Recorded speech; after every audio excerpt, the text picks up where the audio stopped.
একদিন এক ছাগল জঙ্গলের পাশে ঘাস খাচ্ছিল। হঠাৎ করে সেখানে এক ক্ষুধার্ত বাঘ এসে হাজির হল।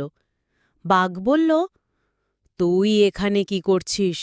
আমি তো খুব ক্ষুধার্ত, তোকে এক্ষুনি খেয়ে ফেলব। ছাগল ভয় পেলেও মাথা ঠান্ডা রেখে চালাকি করে বলল, বাঘটি ভাই, আমাকে এখন খেয়ে ফেললে আপনি ভুল করবেন। আমি এখন অনেক শুকনা, আমাকে খেলে আপনার কিছুই পেট ভরবে না। বলুন, আমাকে কিছুদিন ভালো করে খেতে দিন, মোটা হয়ে উঠি, তারপর আপনি খেয়ে পেট ভরাতে পারবেন।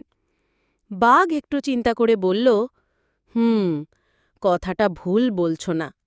ঠিক আছে, আমি 3 দিন পর ফিরে আসব, তখন তোকে খাবো। বাঘ চলে গেল, আর ছাগল দৌড়ে পাহাড়ের ওপারে চলে গিয়ে লুকিয়ে পড়ল। 3 দিন পর বাঘ ফিরে এসে ছাগলকে না পেয়ে খুব রেগে গেল।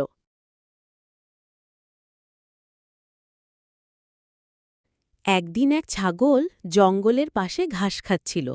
হঠাৎ করে সেখানে এক ক্ষুধার্ত বাঘ এসে হাজির হল। বাঘ বলল, তুই এখানে কি করছিস? আমি তো খুব ক্ষুধার্ত, তোকে এক্ষুনি খেয়ে ফেলব। ছাগল ভয় পেলেও মাথা ঠান্ডা রেখে চালাকি করে বলল, বাঘটি ভাই, আমাকে এখন খেয়ে ফেললে আপনি ভুল করবেন। আমি এখন অনেক শুকনা, আমাকে খেলে আপনার কিছুই পেট ভরবে না। বলুন, আমাকে কিছুদিন ভালো করে খেতে দিন, মোটা হয়ে উঠি, তারপর আপনি খেয়ে পেট ভরাতে পারবেন। বাঘ একটু চিন্তা করে বলল, কথাটা ভুল বলছো না। ঠিক আছে, আমি 3 দিন পর ফিরে আসব, তখন তোকে খাবো। বাঘ চলে গেল, আর ছাগল দৌড়ে পাহাড়ের ওপারে চলে গিয়ে লুকিয়ে পড়ল। 3 দিন পর বাঘ ফিরে এসে ছাগলকে না পেয়ে খুব রেগে গেল।